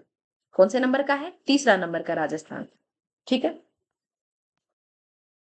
राजस्थान एमएसएमई नीति 2022, राजस्थान एमएसएमई नीति में 10,000 करोड़ रुपए के संचय निवेश के लिए और 1 लाख व्यक्तियों के रोजगार सृजन के साथ साथ 20,000 नई एमएसएमई इकाइयां स्थापित करने की परिकल्पना की गई है। कितना? 10,000 करोड़ का संचय निवेश रहेगा, 1 लाख व्यक्तियों के रोजगार का इसमें सृजन होगा, यानी कि रोजगार प्राप्त होगा, 20,000 नई एमएसएमई इकाइयां बनेंगी। ठीक है। नीति में शून्य दोष शून्य प्रभाव यानी कि जेडीईडी, शून्य दोष और शून्य प्रभाव प्रमाण प्राप्त करने के लिए 9,000 एमएसएमई उद्यमों को सुविधा देना प्रस्तावित किया गया है। आगे बात करते हैं राजस्थान महिला निधि की। तो राजस्थान महिला निधि ये 26 अगस्त 2022 को महिला दिवस के अवसर पर, महिला समानता दिवस के अवसर पर, महिला दिवस तो 8 मार्च को आता है, महिला समानता दिवस के अवसर पर राजीविका के माध्यम से राजस्थान महिला निधि की शुरुआत की गई है। कब? 26 अगस्त 2022 को। मुख्यमंत्री अशोक गहलोत ने राज्य के जो स्वयं सहायता समूह है उनके वित्तीय प्रबंधन के लिए राजस्थान महिला निधि की शुरुआत के लिए 25 करोड़ रुपए के अतिरिक्त बजट का प्रावधान किया है इसके लिए, और इसको मंजूरी प्रदान की है। 2022-23 के बजट में महिला निधि की स्थापना के लिए 2 वर्षों में 50 करोड़ रुपए के अंशदान उपलब्ध करवाने की घोषणा की गई थी। कितने की? 50 करोड़ रुपए की, जबकि 25 करोड़ रुपए का ये इसने कर ही दिया है।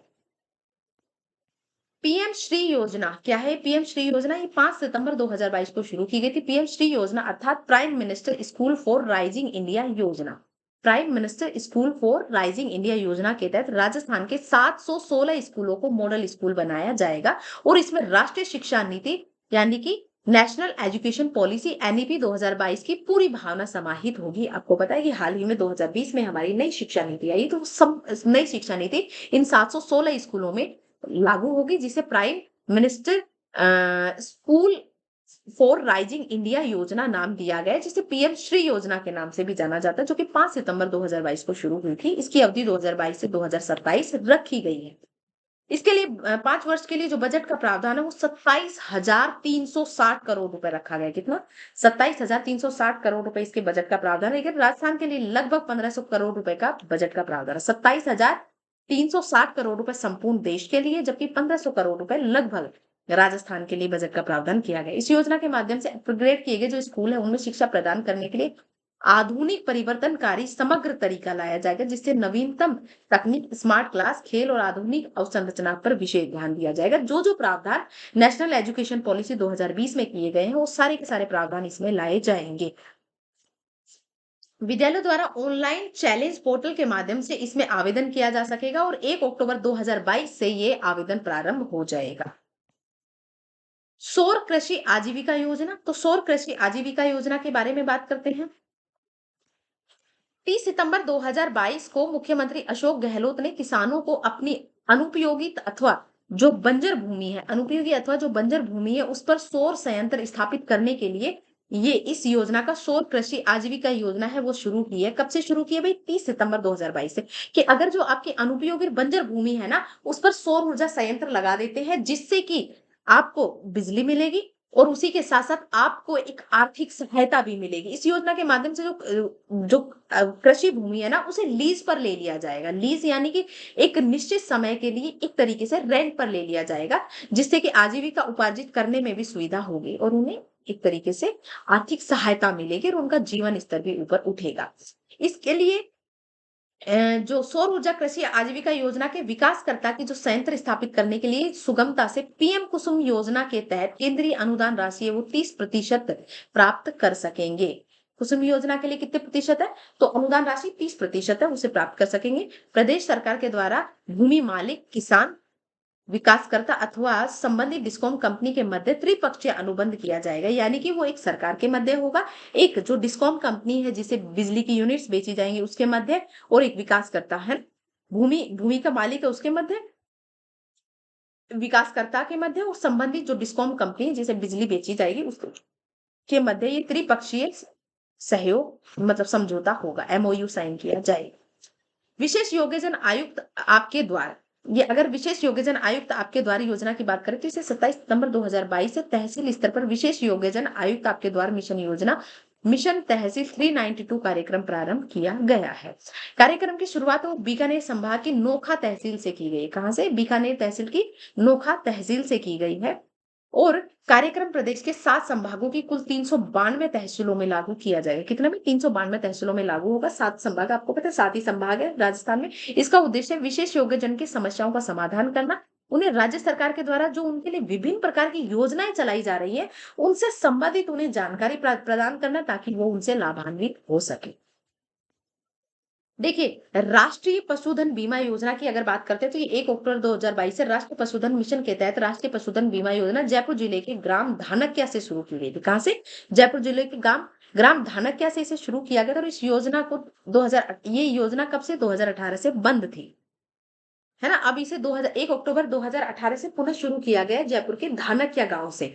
इस योजना में जो पशुपालक हैं, गाय है, भैंस, घोड़ा, गधा, खच्चर, ऊंट, बकरी, सुअर, खरगोश जो भी पालते हैं उनके लिए एक परिवार अधिकतम 5 पशुओं का बीमा करवा सकता है। बीपीएल, एससी, एसटी पशुपालकों को प्रीमियम का जो है वो 70% अंशदान है वो केंद्र सरकार तथा 30% जो राज्य सरकार द्वारा तथा 30% का व्यय 70% किस किसके द्वारा? केंद्र सरकार व राज्य सरकार के द्वारा, तथा 30% का जो व्यय वो पशुपालक के द्वारा किया जाएगा। यानी कि 70-30 में बांटा गया है। किस में बांटा गया? 70-30 में बांटा गया है। ये 70% है, ये तो केंद्र और राज्य के द्वारा, किस किसके द्वारा? केंद्र और राज्य के द्वारा दिया जाएगा, जबकि ये पशुपालक के द्वारा दिया जाएगा। किसके द्वारा? पशुपालक के द्वारा प्रदान किया जाएगा। सामान्य वर्ग है उनके लिए 50% अनुदान राशि केंद्र और राज्य के द्वारा हो जाएगी और 50% है वो पशुपालक के द्वारा वहन की जाएगी। यानी कि ये जो एससी, एसटी और जो बीपीएल परिवार के लोग हैं उनके लिए तो 70-30 का रहेगा, और जबकि जो सामान्य वर्ग है उनके लिए 50% का रहेगा। 50 केंद्र और राज्य के द्वारा और 50 पशुपालक के द्वारा दिया जाएगा। आगे बात करते हैं। बीमा करने की जिम्मेदारी द ओरिएंटल इंश्योरेंस कंपनी के द्वारा होगी और यूनाइटेड इंडिया इंश्योरेंस कंपनी को दी गई है। अगर गाय की मृत्यु हो जाती है तो गाय की मृत्यु पर 40,000 रुपए, भैंस की मृत्यु पर 50,000 रुपए का अनुदान दिया जाएगा। ठीक है। कृषि में अध्ययनरत छात्रों को प्रोत्साहन योजना देना है। इस योजना के तहत कृषि के लिए जो विषय को तौर पर चुनने वाले बालिकाएं हैं, बालिकाओं को कृषि संकाय में 11वीं कक्षा से लेकर के पीएचडी कर रही छात्राओं को 5,000 से लेकर के 15,000 की प्रति वर्ष की सहायता राशि दी जाएगी। राजस्थान इन्वेस्ट प्रमोशन स्कीम जो है जिसे रिप्स के नाम से जाना जाता है, रिप्स 2022 मुख्यमंत्री अशोक गहलोत ने इन्वेस्ट राजस्थान समिट जो कि 7 से 8 अक्टूबर को 2022 में हुआ था, उसके दौरान राजस्थान इन्वेस्टमेंट प्रमोशन स्कीम 2022 जिसे रिप्स 2022 के नाम से भी जाना जाता है। इसके अंतर्गत राज्य में जो व्यापक स्तर पर रोजगार सृजित करने के लिए अनुसूचित जनजाति और जाति के उत्थान में योगदान देने वाले, क्षेत्र के विकास में उत्कृष्ट कार्य करने वाले उद्योगों को प्रोत्साहन दिया जाएगा। यानी कि जो रोजगारों का सृजन कर रहे हैं, जो कि अनुसूचित जाति और जनजाति के लिए उनके उत्थान के लिए कार्य कर रहे हैं और उस क्षेत्र विशेष के विकास के लिए उत्कृष्ट कार्य कर रहे हैं, तो उनके लिए उन उद्योगों को यहाँ पे प्रोत्साहन दिया जाएगा। और इसमें आईजीएसटी पुनर्भरण का प्रावधान भी किया गया है। रिको एमनेस्टी स्कीम 2022, रिको एमनेस्टी स्कीम 2022, इसके तहत जो सेवा शुल्क एवं किराए की जो राशि है वो एक मुश्त जमा कराने की बजाय अब ब्याज में 100% की छूट दी जाएगी। मेजर ध्यानचंद स्टेडियम योजना है, इसके लिए बजट 2022-23 में घोषणा की गई थी। इस योजना के तहत राज्य में चरणबद्ध रूप से ब्लॉक स्तर पर स्टेडियम का निर्माण किया जाएगा ताकि खेलों को प्रोत्साहन दिया जा सके और बालकों के शारीरिक विकास को बढ़ावा दिया जा सके। राजस्थान ग्रामीण परिवार आजीविका ऋण योजना लागू कब की गई? 10 अक्टूबर 2022 को इसे मंजूरी दे दी गई है। प्रावधान क्या है? सरकार के द्वारा 2022-23 में 1 लाख परिवारों को अकृषि कार्यों के लिए 2000 करोड़ रुपए का ब्याज मुक्त जो ऋण है वो उपलब्ध करवाया जाएगा। राजस्थान ग्रामीण परिवार आजीविका ऋण योजना, यानी कि जो कृषि कार्य है ना, कृषि कार्य को छोड़ करके अकृषि कार्यों में जो संलग्न लोग हैं, उन्हें 2000 करोड़ रुपए का ब्याज मुक्त ऋण उपलब्ध करवाया जा सके, जिससे कि उनके परिवारों को आर्थिक संबल प्रदान हो, रोजगार का सृजन हो और वो जो भी कार्य कर रहे हैं उन्हें बढ़ावा दिया जा सके। पात्र राज्य के जो ग्रामीण क्षेत्र है उन्हें विगत 5 वर्षों से निवास कर रहे परिवार हैं वो इसके पात्र रहेंगे। लघु एवं सीमांत कृषक, भूमि श्रमिक जो कि किराएदार, मौखिक पट्टेदार, बटाईदार आदि के रूप में काश्त कर रहे ये परिवार भी इसमें पात्र रहेंगे।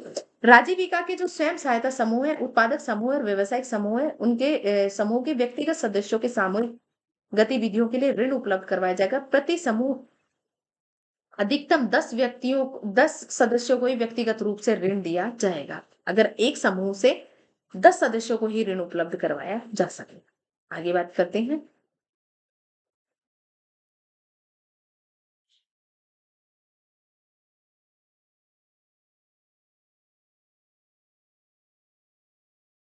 25,000 रुपए एवं अधिकतम 2 लाख रुपए की इसकी ऋण की जो न्यूनतम राशि है वो कितनी होगी? न्यूनतम होगी 25,000 रुपए, जबकि अधिकतम 2 लाख रुपए होगी।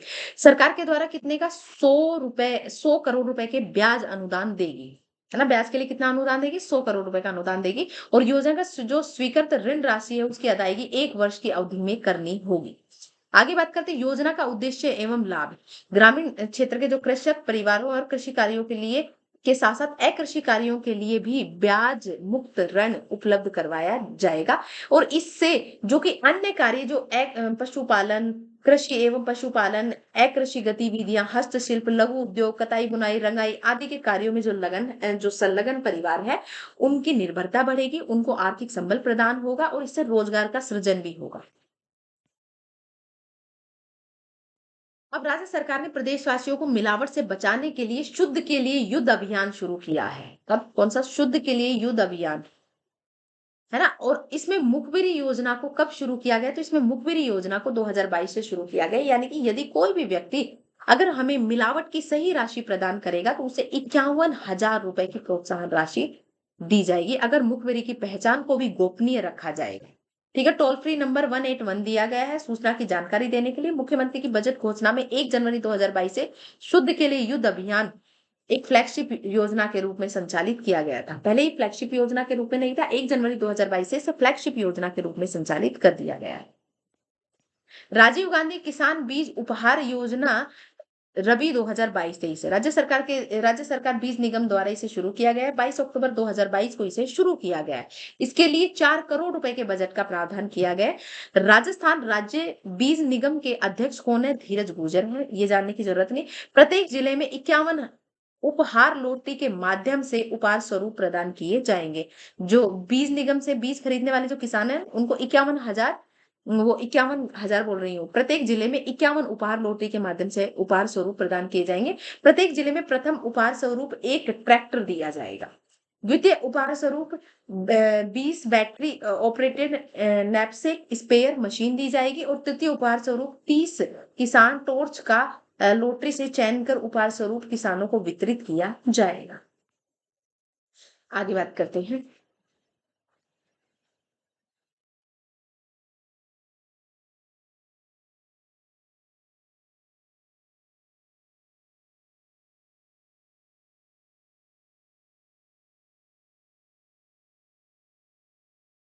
अब आगे बात करते हैं ईआरसीपी यानी कि ईस्टर्न राजस्थान कैनाल प्रोजेक्ट, यानी कि पूर्वी राजस्थान नहर परियोजना। ईआरसीपी पूर्वी राजस्थान नहर परियोजना के अंतर्गत जो ईसरदा पेयजल परियोजना है इसका निर्माण दौसा व सवाई माधोपुर जिले में किया जा रहा है। ये क्वेश्चन पूछा गया है एग्जाम में। डॉक्टर भीमराव अंबेडकर राजस्थान दलित आदिवासी उद्यम प्रोत्साहन योजना 2022, इसकी घोषणा 2022-23 के बजट में की गई थी। 27 अक्टूबर 2022 को उद्योग मंत्री की नाम की जरूरत नहीं, 27 अक्टूबर 2022 को इसकी शुरुआत की गई और इसका उद्देश्य क्या है कि राज्य के जो उद्योग विकास में अनुसूचित जाति और अनुसूचित जनजाति है उनके वर्गों की प्रभावी भागीदारी को सुनिश्चित करना, यानी कि SC ST के जो SC/ST वर्ग है उनकी भागीदारी को बढ़ाने के लिए डॉक्टर भीमराव अंबेडकर राजस्थान दलित आदिवासी उद्यम प्रोत्साहन योजना 2022 की शुरुआत की गई है। योजना के अंतर्गत जो Dalit Indian Chamber of Commerce and Industry यानी कि डिक्की और फेडरेशन ऑफ इंडिया यानी कि CII आदि के सहयोग से दलित एवं आदिवासी युवाओं को इससे प्रशिक्षण दिया जाएगा।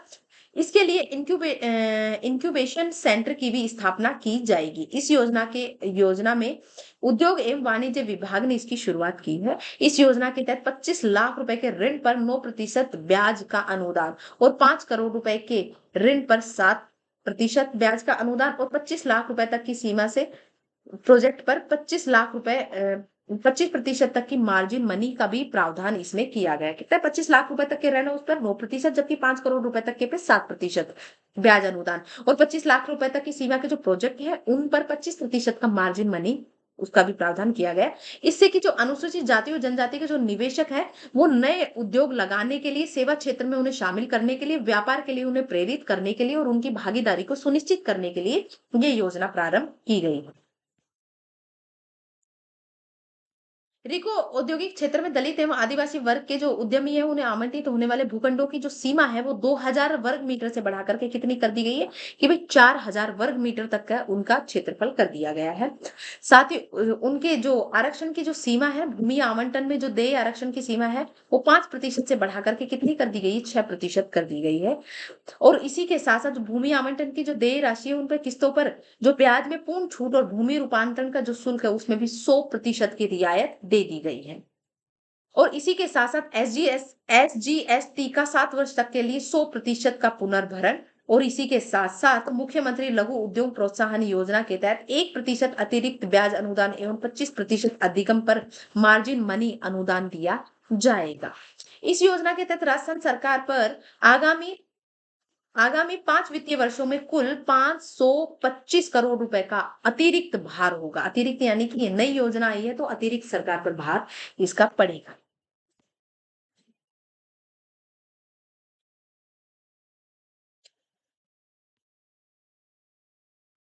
बात करते हैं नवजीवन योजना की। नवजीवन योजना यानी कि जो 2009 में हथकढ़ शराब से जुड़े परिवारों के पुनर्वास के लिए नवजीवन योजना शुरू की गई थी। कब शुरू की गई थी? 2009 में। और इस योजना में 30,000 जातियों को शामिल किया गया था। अब इन लोगों के विकास के लिए, इन्हें समाज की मुख्य धारा से जोड़ने के लिए और उस कार्य में शराब निकालते थे, उसका भंडारण करते थे, उसका व्यापार करते थे, तो उनसे वो कार्य छुड़वा करके इन्हें नए कार्यों में संलग्न करने के लिए ये योजना शुरू की गई है। उत्कृष्ट संरक्षण योजना 2022, इसकी चर्चा इसलिए की गई है क्योंकि अब दोबारा से इस योजना को प्रारंभ किया गया है। उत्कृष्ट उष्ट उष्ट संरक्षण योजना है। इसको 14 नवंबर 2022 को उस संरक्षण योजना का अनुमोदन किया गया। इसके तहत 2.60 करोड़ रुपए का वित्तीय प्रावधान की स्वीकृति दी गई है। इसके तहत जो पशु चिकित्सक द्वारा जो मादा ऊंट है उनके बच्चे के टैग लगाकर पहचान देने के साथ साथ ऊंट पालक को 5,000 रुपए और प्रत्येक पहचान पत्र के लिए पशु चिकित्सक को 50 रुपए का मानदेय दिया जाएगा और ऊंट के बच्चे के 1 वर्ष के पूर्ण होने पर द्वितीय किस्त के रूप में 5,000 रुपए का प्रावधान दिया जाएगा ताकि वो जो ऊंट है उनको संरक्षण एवं विकास नीति लागू करने के लिए 10,000 करोड़ रुपए का प्रावधान इसमें किया गया है। 10 करोड़ रुपए का। कितने का? 14 नवंबर 2022 को ये योजना शुरू हुई है ताकि ऊंटों को संरक्षण दिया जा सके। ऊंटों के संरक्षण एवं विकास के लिए ये नीति शुरू की गई है और इसके लिए 10 करोड़ रुपए का प्रावधान किया गया है। जो पशु चिकित्सक है उनके द्वारा मादा ऊंट और उनके बच्चे को टैग लगा करके पहचान दिया जाएगा। जो भी नया नया ऊंट का बच्चा पैदा होगा उसके पैदा होते ही तो जो पशु पालक है उसे ऊंट पालक है उसे 5,000 रुपए, जबकि वो 1 वर्ष का होते ही उसे 5,000 रुपए का और राशि दी जाएगी और जो पशु चिकित्सक है उसे प्रत्येक टैग के साथ 50 रुपए का मानदेय दिया जाएगा क्योंकि आप सबको पता है कि ये राजस्थान का राज्य पशु है तो इसके संरक्षण के लिए ये घोषणा की गई क्योंकि दिन प्रतिदिन इनकी जो संख्या है वो घटती हुई जा रही है तो इसे संरक्षण प्रदान करना अति आवश्यक है। राजीव गांधी कृषक साथी सहायता योजना, इसके तहत क्या है? सरकार द्वारा इस योजना के माध्यम जो किसानी कार्य करते समय जो दुर्घटनावश अंग भंग हो जाता है उनका, यानी कि उनके हाथ पैर में लग जाती है, कट जाते हैं, टूट फूट हो जाती है। टूट फूट यानी कि अंग भंग हो जाता है, हाथ पाथ कटना वगैरह ऐसा हो जाता है, या मृत्यु होने पर 2 लाख रुपए की आर्थिक सहायता को यानी कि आर्थिक सहयोग प्रदान किया जाएगा। आगे बात करते हैं डॉक्टर अंबेडकर उत्सव धाम योजना। ये डॉक्टर अंबेडकर उत्सव धाम योजना क्या है? इसके तहत प्रदेश के 568 गांवों में सामुदायिक भवनों का निर्माण किया जाएगा, जिनके रख रखाव की जिम्मेदारी ग्राम पंचायत की होगी। सामुदायिक भवन यानी कि जैसे भी उस गांव में कोई भी कार्य होगा तो उस समुदाय में, उस सामुदायिक भवन में वो कार्य किया जा सकता है। गांव के चयन में राजस्थान दूसरे नंबर पर है। यह योजना केवल प्रधानमंत्री आदर्श ग्राम योजना में चयनित गांवों पर ही लागू की जाएगी। कौन से? जो प्रधानमंत्री आदर्श ग्राम योजना में चयनित गांव हैं उन्हीं में ये लागू होगी।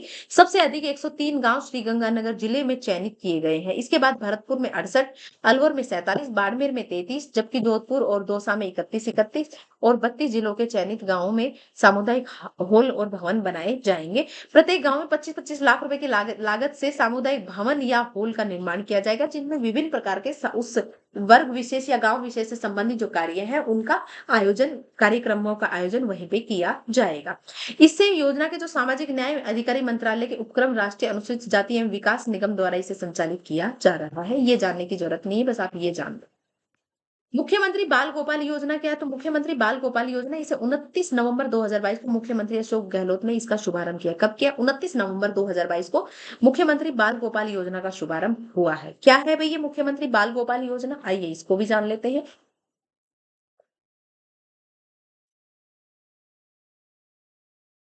देखिए भाई, पहले मिड डे मील में भोजन प्रदान किया जाता था, अब भोजन के साथ साथ दूध भी प्रदान किया जाएगा। 2 दिनों में, यानी कि मंगलवार और शुक्रवार को बच्चों को दूध प्रदान किया जाएगा और ये पाउडर वाला दूध होगा। और इस दूध के लिए अलग अलग मतलब वो भी दिया गया है, मानक दिया गया है कि छोटे बच्चों को कितना। देखो मैं इस चीज के बारे में बताती हूँ। ये मिड डे मील योजना के तहत राज्य के जो प्राथमिक और उच्च प्राथमिक विद्यालय, मदरसे एवं विशेष प्रशिक्षण केंद्र है, उनमें कक्षा 1 से 8वीं तक के बच्चों को सप्ताह में 2 बार दूध दिया जाएगा। 2 दिन कौन-कौन से? एक तो मंगलवार का दिन होगा और एक शुक्रवार के दिन दिया जाएगा। अगर इन दिनों में अवकाश होता है तो दूध अगले दिन में दिया जाएगा, यानी कि अगले शैक्षिक दिवस में दिया जाएगा, जिस दिन भी क्लास लगेगी। 1 से 5 तक के बच्चों को 150 ml दूध दिया जाएगा, जबकि छठी से 8वीं तक के बालकों को 200 ml दूध वितरित किया जाएगा। और अध्यापक, अभिभावक व स्कूल मैनेजमेंट कमेटी स्वयं दूध चक्कर उसकी गुणवत्ता सुनिश्चित करेगी और 44 करोड़ रुपए इसके लिए अतिरिक्त वहन किया गया है और ये पाउडर वाला दूध होने वाला है। मुख्यमंत्री निशुल्क यूनिफॉर्म योजना क्या है? तो भाई ये 29 नवंबर 2022 को मुख्यमंत्री निशुल्क यूनिफॉर्म योजना शुरू की गई थी। इसमें निशुल्क यूनिफॉर्म वितरण का कार्यक्रम शुभारंभ किया गया है। कक्षा 1 से 8वीं तक के विद्यार्थियों को ड्रेस के 2 सेट का कपड़ा मिलेगा। सिलाई के लिए प्रति विद्यार्थी 200 रुपए सीधे बैंक खाते में ट्रांसफर कर दिए जाएंगे और योजना पर 500.10 करोड़ रुपए का अतिरिक्त खर्च होगा, यानी कि इस पर इतना खर्च किया जाएगा सरकार के द्वारा। कितना? 500.10 करोड़ रुपए का खर्च इस पर होगा। आगे बात करते हैं मुख्यमंत्री लघु वाणिज्यिक वाहन स्वरोजगार योजना। तो इसकी 1 दिसंबर 2022 से उद्योग मंत्री शकुंतला रावत ने इसकी शुरुआत की थी। कब से की थी? 1 दिसंबर 2022 से की है। इस योजना के अंतर्गत प्रदेश भर में जो 3300 व्यक्ति हैं उनको पहले आओ पहले पाओ के आधार पर ये इसका लाभ मिलेगा। कौन सा? मुख्यमंत्री लघु वाणिज्य वाहन स्वरोजगार योजना। इसमें 15 लाख रुपए तक के लघु वाणिज्यिक जो वाहन है वो स्मॉल कमर्शियल व्हीकल क्रय करने पर वाहन की ऑन रोड जो कीमत है उसमें 10% अथवा 60,000 रुपए, दोनों में से जो भी कम होगा। अगर 10% कम है तो 10%, अगर 60,000 रुपए से ज्यादा जा रहा है 10% तो 60,000 रुपए से 60,000 रुपए इसका राशि प्रदान की जाएगी, यानी कि सरकार के द्वारा ये वहन की जाएगी। पात्रता, राजस्थान निवासी जिसकी उम्र 18 से 45 वर्ष हो वो इसके पात्र रहेंगे। भोर योजना का संबंध, तो भाई भोर योजना है, इसका संबंध किससे? ये क्वेश्चन पूछा जा सका है। ये भिखारियों के पुनर्वास से संबंधित है, यानी कि जो भिखारी कार्य, जो भीख मांगने के कार्य में लिप्त लोग हैं उनके पुनर्वास से संबंधित, तो उनको उस कार्य से हटा करके उनको सहायता प्रदान करके उनको समाज की मुख्य धारा से जोड़ना है। भोर यानी कि भिक्षुक उन्मुखीकरण पुनर्वास योजना है ये। राजस्थान ग्रामीण पर्यटन योजना 2022, 5 दिसंबर 2022 को ये लागू हुई थी और बजट 2022-23 में इसे घोषणा की गई थी। इस योजना के तहत ग्रामीण पर्यटन इकाइयों को देय लाभ।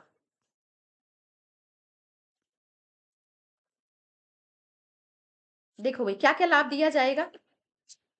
जो स्टाम्प ड्यूटी है ना उसमें 100% की छूट दी जाएगी। उसी के साथ साथ एसजीएसटी का जो 10 वर्षों तक है वो 100% का पुनर्भरण किया जाएगा। इसमें ग्रामीण पर्यटन इकाइयों को रिप्स 2019 का पुनर्लाभ प्रदान किया जाएगा और इसके निवेश की जो न्यूनतम सीमा है वो 1 करोड़ रुपए रखी जा सकेगी।